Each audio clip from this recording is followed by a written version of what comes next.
Wow, guys, this is the unique operation that was done, I think, accidentally by Ukrainian army. So on the way to hit some of the Russian infrastructure yesterday night, our guys spotted the Russian helicopter and dived down to hit it. So you can see the rotor blade over there. And it seems like definitely it was hit by FP1 drone. It's not FPV, it's the long-range drone that is made by the Firepoint company. Guys, this video tells us so much information about how Ukraine uses FP1 drones on Russian territory and on occupied regions. Actually, there is a drone operator who receives the signal live from the camera of the drone and able to direct the drone precisely to any sort of the Russian infrastructure. That's why FP1 drones are so damn effective. And they're also kind of fast, or maybe Russian helicopter was very slow here, so the drone was capable to chase it to the back and hit. Now about the type of this helicopter. At first it was reported as Mi-8, but it's not Mi-8, it's Mi-28 Milev aircraft, a Russian attack helicopter. Yeah, maybe person responsible to identify the enemy aircraft is not really that competent in how they look, so they put Mi-8 on this video editing, but it's attack helicopter. You may see it on the engines, and the empennage clearly shows that it's Mi-28. That's the Mi-28 helicopter, just for you to understand. It is also called as a Russian Apache. Well, Apache is way more capable than this one and also way lighter, but still arguably it's the best attack Russian helicopter which they have. Well, they also have K-52, but this one, according to its characteristics, performance, experts say is better. And you may see the silhouette too of the engines, also this plank at the empennage part near the after rotor. So as for me, it is clear that it's Mi-28 and not Mi-8. Mi-8 is the transport helicopter. Mi-8 is more thick. It doesn't have the engines split apart. They're all together. And our experts already have the same opinion, so the placement of the engines, and here you can see Mi-8, different tail, different engine composition.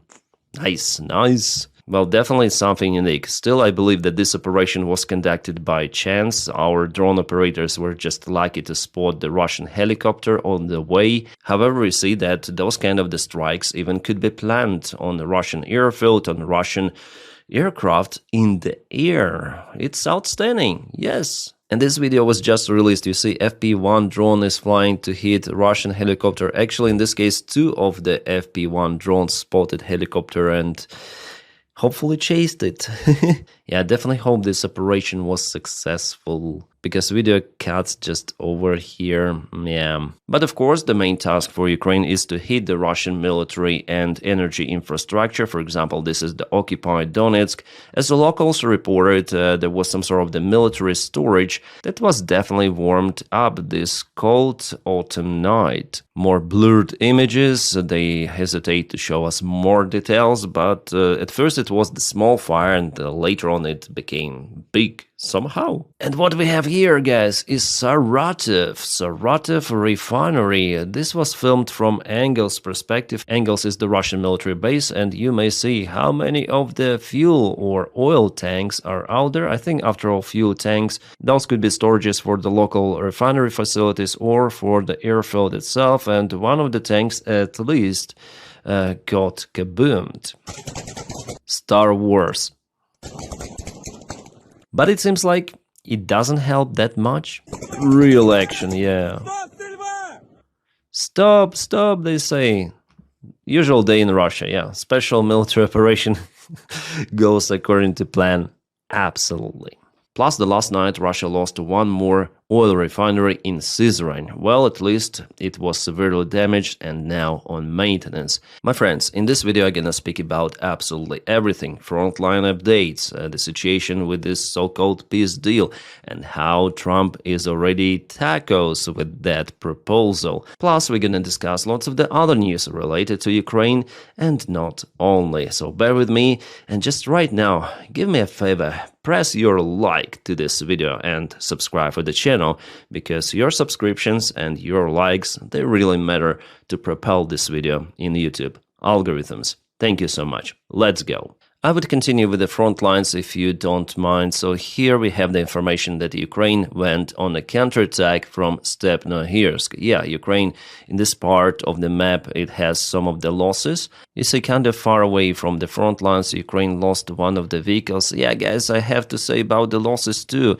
On this channel, I say the situation as it is. You see, Ukraine also has those kind of the protections for the vehicles, hunger type, but it's the reality of the war. This was the Cossack MRAP, Ukrainian-made vehicle, and luckily, you see the door is open, crew left the vehicle because it just bogged down in a mud. It's a very nasty weather that leads to this kind of the dirt on the front line, and Russians just finished off the vehicle, but it was not stopped by the Russian drone. Yeah.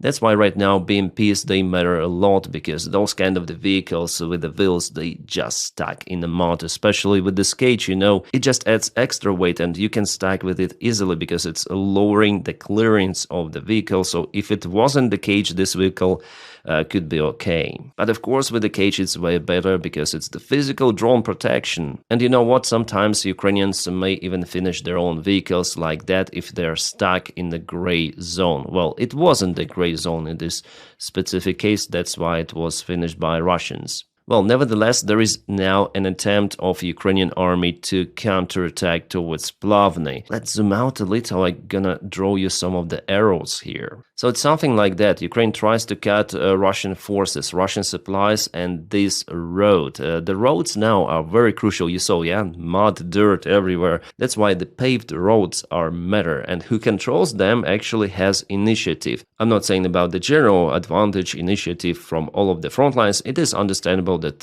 since Russia has more resources, they have this initiative. But I'm speaking about those specific spots, patches, regions. For example, here, I don't believe that Russia, after all, has this huge advantage. But it is understandable that they are moving their forces towards this Dachi area. For them, it is convenient to hide in those buildings or ruined buildings. They don't want to operate in open fields, but it makes them vulnerable because they may advance only in this very thin, narrow corridor. According to the information from analytics, there were attempts of Russia to cut the road E105 for supplies of Ukrainian army, but all of those attack attempts failed for Russians. Here Russia uses just infantry forces, but the Ukrainian soldiers were already spotted in this area, this block with multi-story buildings, and let's check out this video. Yeah, this is the enemy. They go to the basement of this multi-story building. Those buildings are damaged because it's the third Russian attempt to get this particular block under control. Well, in this case, Ukraine played very smart. Ukraine put the waiting drones in those streets, and they were monitoring the Russian infantry movement. And later on, they hit exactly the place where Russian infantry went to. Yeah, someone is running away, but not for a long time. Sorry guys, I cannot show you those videos in precise details. I hope you understand why. Here's the thermal camera also. So Ukraine is very concentrated on this block. And later on, somehow, maybe with aviation bomb, I don't know, the building was collapsed. Wow. Yeah, I don't think that something is left out of this Russian infantry group.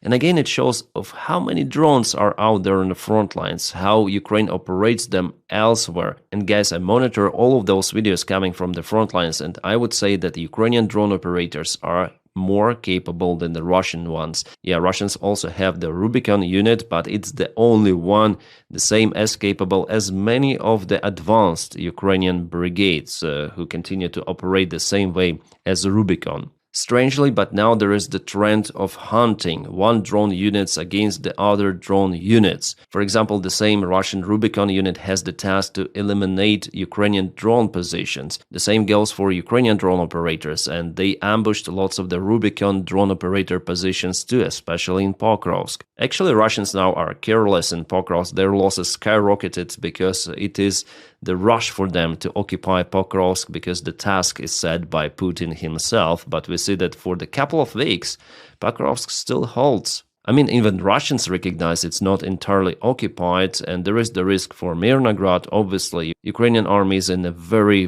big problem in that place. We're gonna discuss that area too today, but in general, I may say that Russian army there bogged down, and not just there. in many of the spots of the front lines. So yeah, the soldiers on the front lines, they say that infantry losses on positions, like in the trenches at the zero line, are now lowering compared to the losses behind the front lines. It is happening for both armies, Ukrainian and Russian ones. The trend started from the beginning of this year, 2025, now it accelerates. It also tells that the gray zone kill area basically expands. It also means that the infantry which is fighting in the trenches will play less role in some years, And what we have is this block. So Russians tried to occupy this southeastern area of the block. They didn't go to the school, but they were annihilated. I hope I spelled this word correctly. Also, they went to the northern area, but not successfully, I would say. Maybe there is the presence of the Russian infantry, but they cannot use it as their bridgehead for the further advancement. And let's continue with Zaporizhia direction. If you want to break the native English speaker tongue, tell them to pronounce Zaporizhia. It is almost an unachievable task. Well, here the news are not that good for Ukraine because Russia expanded its territorial gains. They're already in Vysoke and Zeleny High. So it is clear that they are moving towards Gulaipole itself, and for the first time they start the massive bombardment of Gulaipole, this area which they potentially may use as the spot for their infantry infiltration. It was like this role of bombardment. Well, still Russia will have to spend lots of the time to occupy Gulaipole, and definitely it is like this one of the main defense spots and hub centers for Ukrainian army. Unfortunately, Russia uses aviation gliding bombs. I would say it's one of those decisive weapons that gives them advantage on the front lines. Maybe together with Lancet drones, but Lancet drones, it is possible to intercept those somehow. As for the gliding bombs, there are no robust tools to deal with them yet. So yeah, unfortunately, it's just a matter of time that Russians will get at least to the northeastern side of Gulaipole. The deep state military map also confirms the Russian movement towards Gulaipole, so Zeleny High, Chervona were almost occupied for the last maybe couple of days, and the gray area expanded. Well, here Gulaipole could be attacked from multiple of the directions. Since Russians already crossed the river in Marfopol, they may go also from this side. But we'll see. I think Ukraine will defend Gulaipole for extensive period of time. That's basically the strategy of Ukraine to exchange the territory for time, which is crucial for Ukraine. And unfortunately here, the defense is kind of weak for Ukrainian army compared to Donbass. Well, in Radysne, Russians went there, put their flags, but nothing happened more. There is the great possibility that those attacks are mainly for PR, because from the videos I saw, all of them are being hit by FPV drones in the High Village and also in Radysne. Danilivka is in a gray zone for almost 1 week. That's why all of those attacks, they're in a gray mainly. Russia has their presence sometimes somewhere, but hesitates to send main reinforcements. Well, they tried to do it in Oleksiivka and were caputed, so you understand what I'm talking about. Even with their stupid attempt to get Novopavlivka, Russians failed. It became the trap for them. They all were annihilated. And there is no any new evidence published for the last 3 days at least, showing at least moving Russians. They all prefer not to show the signs of life. Alright, now let's go to Pokrov's direction, where Russians actually moved just a little in the northern side here, Chervony Liman, So here Ukraine tries to counterattack from Suhetsk, but because Russia already made their bridgehead in Ruzzia, unfortunately they were capable to supply their group with a massive amount of the forces, which were 2 times, or at least now 2 times bigger than Ukrainian army presence here. So today they went to this part of the field, but still Ukraine has the gap here for supplies, even though supplies are quite risky for Mirnograd and only possible during thick fog conditions. Yes, weather plays the great role, and Ukrainian military command still hesitates to remove Ukrainian army from Mirnograd. Well, maybe they know more, since Mirnograd is holding for already 2 weeks in the same more or less position. I would say the same bottleneck, but still there is the huge risk for Ukrainian army. The deep state also tells about the light Russian army movement in this area today. They just crossed this lake. Nothing substantial, I would say. The situation itself is concerning, not this small Russian movement. In Pokrovsk direction, Russians tried to send some of the reinforcements using vehicles, but all of them were kaputted on the way.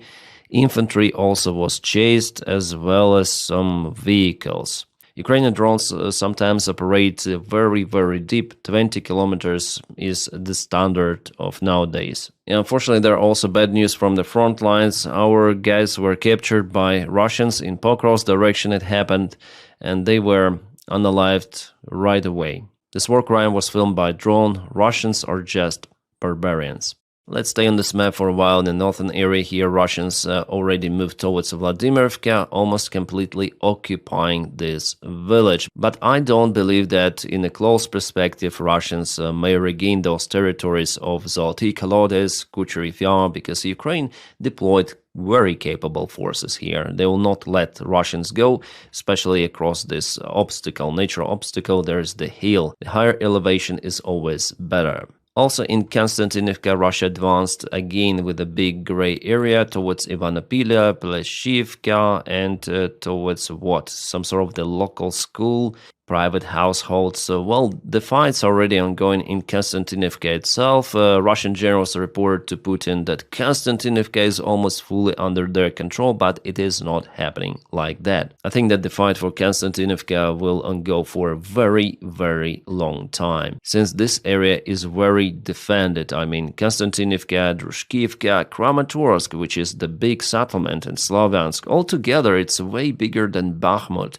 So just imagine how many losses Russian army potentially may have here. And here we have the image taken from Konstantinivka direction. Russian supplies were hit. You see, they are forced to take just paved roads because of the dirt out there. Ukraine is working to hit those Russian supplies. It's very important for Ukraine. Basically, that's what makes the Russian advancement very slow. Ukrainian drones. In Siversk, Russians also went to the settlement. The fights there continue for several days consecutive. You might see there is the pocket and those fields. I don't believe that there is the presence of Ukrainian army. Maybe in the settlement of Zvanivka, after all, yeah, but here it's hard to tell. The situation fluctuates on the front lines with changes coming every hour. So no any map may tell you in precise details what is happening, but the general picture we may see. In those settlements as Konstantinivka, Pokrovsk, we have more details because the use of the drones is more, so we have more confirmation from the drone videos. As for Liman, the settlement will be occupied basically because there is the collapse for Ukrainian supplies after Russians hit this bridge. With that, they may occupy Liman this winter, but they are unable to send their forces to Slavyansk any longer because they cut the only one supply line for them. So they prefer to have this small achievement rather than to go for something bigger. Or maybe they understood that Ukraine in any case would blow out those bridges if Russia occupy Liman. So for them it will be the faster task to go to Liman now. Alright, Kupiansk, the city that was proclaimed to be fully occupied by Putin himself. To somehow confirm Putin's words, Russians start to put their flags. They sent some of the kamikaze soldiers to the left bank of the river, but it was just a flag operation and the Ukrainian army is now dealing with everything of that, and still the vast part of the city is in a gray area. Only the red area has been confirmed under the Russian full control. The rest are just the flag operations of Russians. There is the presence also of the Ukrainian army, the presence of the Russian army. The fight for the city is ongoing. Yes, it is understandable that Ukraine will lose it after all, but Russians will have to waste their resources. They're unable to concentrate their army in one task. For example, to send everyone to Pokrovsk. No, Russia is attacking in Kupiansk, in Zaporizhia, Pokrovsk, Konstantinivka. They spread their resources. So they cannot achieve a single big breakthrough, but if they concentrate their forces in one direction, for Ukraine it would be even better, because in that case Ukraine may also deal with that, sending lots of the drone units, artillery to the same spot. With the modern-day war style, Russians will not have an advantage. Maybe that's why they're attacking from multiple of the areas to spread Ukrainian resources alongside the front lines, because after all, Ukraine has less resources than Russians. Well, in case of Kupiansk, it's interesting that Ukraine tries to cut Russian supplies in this northern area. Russians are using this kind of the road, and they have their bridgehead or supply hub in Zapadne village. What is this? Fentanyl? Сейчас, не дай бог, ты упадешь, пидорас. Я тебя Oh my, this is really Russian. Those are Russian soldiers. Oh my god. Are they being deployed to the front lines? Пьяный был. Ты зачем подписывал контракт? А зачем? Yeah, they say like, why you signed the contract, this instructor? Okay, they're in a training somewhere, training camp in Russia. They're taking everyone, guys. Yeah, I'm not saying that Russian army is just like that. It is capable. They're taking the ground. They have very experienced soldiers and fighters, but at the same time, they hire those guys. And I understand why. They'll be given this substance that they like and also Russian flag, and they will go across the fields, several kilometers, wave the flag, and boom, that's it. They'll accomplish their mission. Judging on those flag videos, mostly those are waved by those creeps. Ты что думал, здесь детский сад тебе нахуй? Реабилитационный центр? Нянчиться? Yeah, it's like, did you think that army is a rehabilitation center for you? Why did you sign the contract? And the guy tells that he was mobilized. В баньку водят. Хули надо-то еще? Ты зачем подписал контракт? Oh, it's like a Fallout game, Wasteland, some of the ghouls. Jeez. Yeah, in that condition, they cannot even stand normally. They need their special fuel to be functional. Пьяный был. Ты зачем подписал? Тоже пьяный был.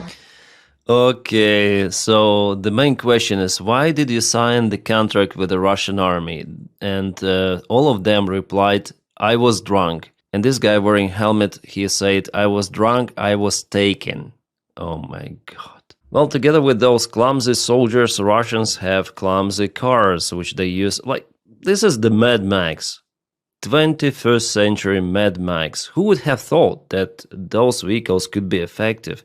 But they are. They move faster, they're damn cheap, and mainly Russians just steal them from locals. And the outcome for the big tank or this vehicle, it's pretty much the same. So why to pay more if you just need to deliver infantry on the front line? And Russian tanks are used just to back up BMPs or infantry carrying vehicles, MTLBs, Russians have those. Mainly tanks are not working as tanks any longer. They're put ahead just because they may sustain more of the drone strikes, and they also may carry the mining plug in the front. Wow. They even cannot rotate their turret any longer. So if the weather is good, those vehicles are pretty much okay to advance even across the field roads. But now we see less of those because of the bad weather. Meanwhile, Russians start to mobilize Ukrainians against Ukraine. This is happening in occupied city of Berdyansk, the southern area of Ukraine. As you see, many of the locals are coming from the Russian conscription center right into the bus and will be delivered maybe directly to the front lines, maybe via training center to the front lines, but it's not a volunteer mobilization. No, they were forcibly mobilized. That basically shows why Russia needs Ukraine also to mobilize its people for the further wars. If they do not hesitate to take those to fight against their own country, imagine what it might happen if Russia really gets Ukraine under its control. Alright, we have some more news around the capitulation deal that was proposed to Ukraine by the United States of America. Well, as usual, Trump chickens out. Why? Well, because this deal is not popular, not even in Europe, but also among Republicans. Yes, people from his own party, they condemn this proposal. They say it's nonsense. There are multiple of the GOP representatives who wrote this stuff in Twitter. I will not quote them. You may already know. And it seems like the Trump's team understands that the rating of Donald, the approval rating, is record low. Plus, he continued to follow unpopular steps because in America, people, they mainly do not like Putin. They see Russia as enemy, as competitor. There is crazy part of society that thinks that Russia is a friendly state. Like, for example, Derek Hoffman, who with his family went to Russia from Texas and fighting for Russia somewhere. Maybe he's alive, maybe not. I need to check the information about him, by the way. But mainly people, they don't like Russia. And they see that Trump proposing what is written by Russia, by Dmitriev to Ukraine, to surrender its territories. Come on, this proposal simply cannot be popular in the United States of America. So why does he chicken out? Well, let's listen. I hope you'll understand what is out there, because as usual, there's a helicopter very close with a running auxiliary power unit or something. Is this your final offer to Ukraine? No, not my final. Is it your final offer to Ukraine? He said, no, not the final. So he already chickens out with that proposal because it is not accepted. It cannot be accepted by Ukraine, by Ukrainian allies in Europe, because it is a capitulation. Without any sort of the real security guarantees for Ukraine, without Russian concessions, they're just Ukrainian territorial concessions, and Ukraine should reduce its army. Come on. Ukrainian army is the main security guarantee, as we see, judging on the history. According to the deal, the conditions for Russia to attack Ukraine successfully once again are pretty much ideal. So Putin, it's like invitation for Putin, go and take Ukraine. You finally can do it. Bloomberg says that the key figures in the United States administration didn't know about the plan till the very last moment. Then the details were leaked by Dmitriev. It is already understandable because Witkoff tweeted accidentally himself about it, thinking that he is sending the private message, that probably it was leaked by K. K is Kirill Dmitriev. So I may understand it as the behind-the-curtain game by Dmitriev and Witkoff, even behind Trump's back. It could be like that. Witkoff has his own private interest. It's 100%, judging on his behavior. He is pro-Russian dumb fuck. So the idea for him was to come out with a deal out of nowhere, to present it as something really robust to Donald Trump, and Donald Trump was fool enough to believe in that bullshit. Because after all, it's his friend Witkoff who also has the common shares in Trump's crypto companies and many more other businesses. But de facto Witkoff is incompetent, delusional guy who has been used by Russia fully. He's a Russian asset. For Donald Trump, we may have some of the questions whether he is a Russian asset or not, but Witkoff, it's 100%, absolutely. I guess even J.D. Vance was not aware of that one. He started to spread some sort of the nonsense about Russia and Ukraine should kiss each other, trade and make a deal, any sort of the deal. Let's make peace, not war. So he was saying like 5 years old. It is similar to saying poor people should earn more and stop being poor, yeah? And today he came out with this. Any Ukraine-Russian peace plan has to stop the killing while preserving Ukrainian sovereignty, because be acceptable to both Russia and Ukraine. It will never be. Maximize the chances the war doesn't restart. Yes, but the deal currently presented maximizes those chances for restart exponentially. Every criticism of the peace framework and administration is working on either misunderstands the framework or misstates some critical reality on the ground. There is a fantasy that if we just give more money, more weapons or more sanctions, victory is at hand. Peace won't be made by failed diplomats or politicians living in fantasy land.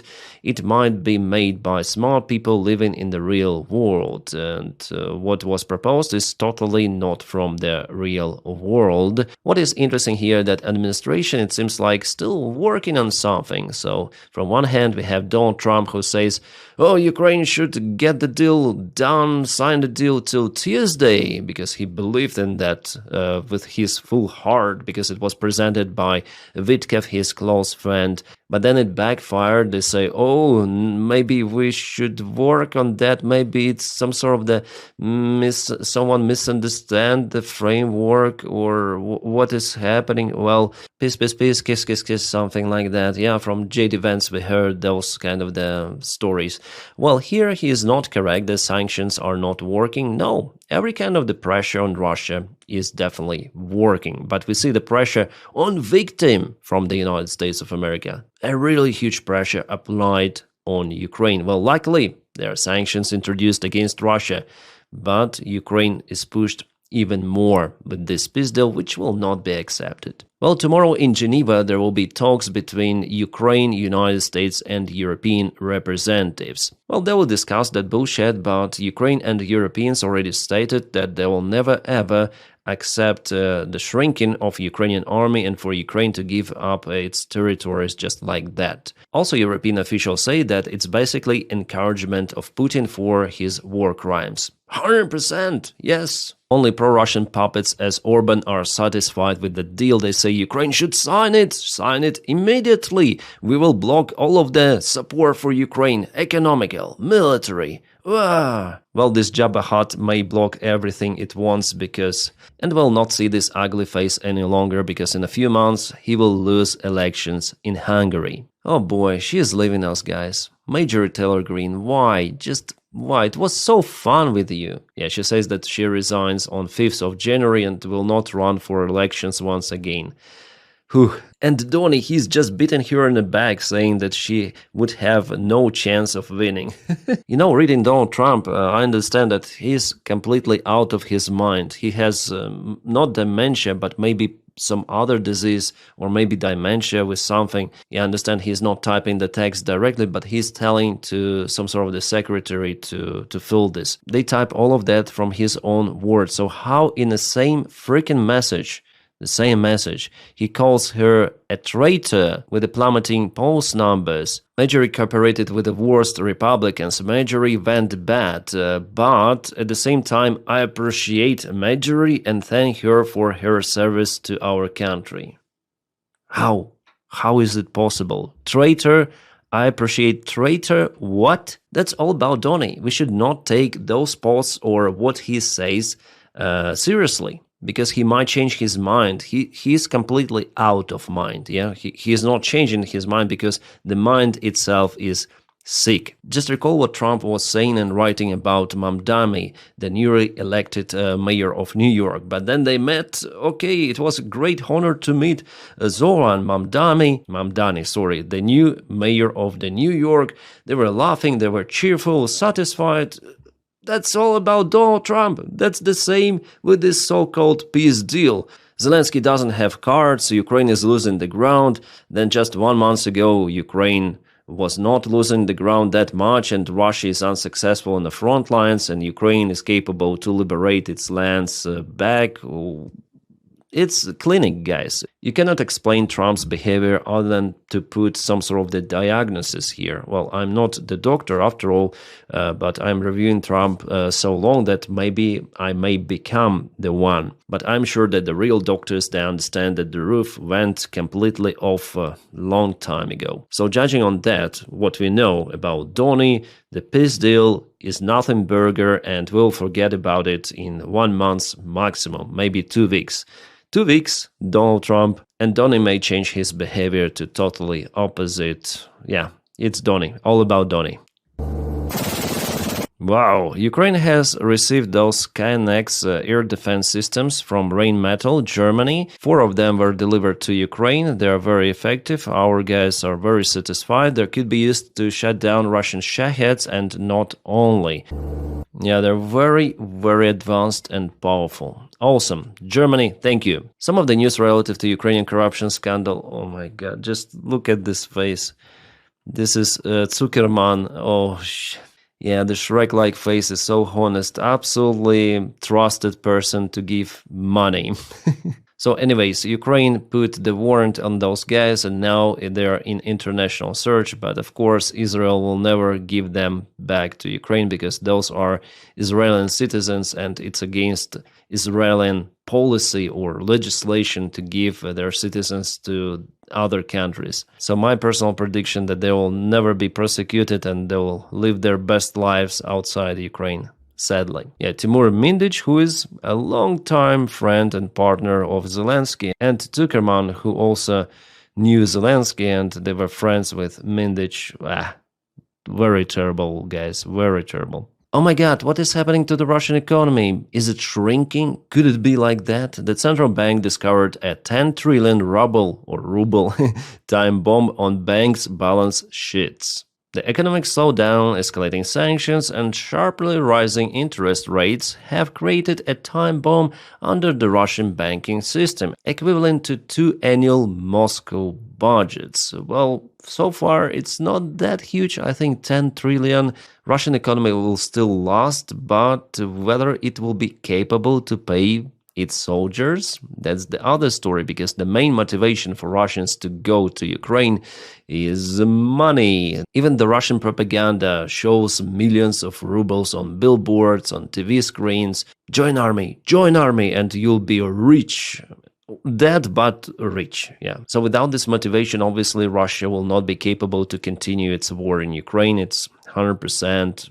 And that's the plan of Vitkov and Dmitriev to save Russian economy, save Russian army, and after it, to attack Ukraine once again.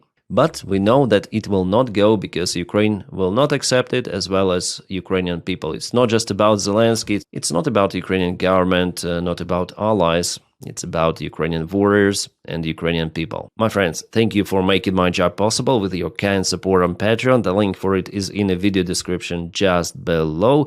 And also, thank you for supporting me on membership. You may press join button to join the membership, and that's how you make me post videos every day. Thank you so much for keeping me motivated. You're just awesome. If you don't have that opportunity to support me on Patreon or membership, just press like and subscribe for the channel. By doing so, you also help me a lot to propel this video in the YouTube algorithms. Now, my friends, I wish you all a peaceful sky wherever you are and have a great time.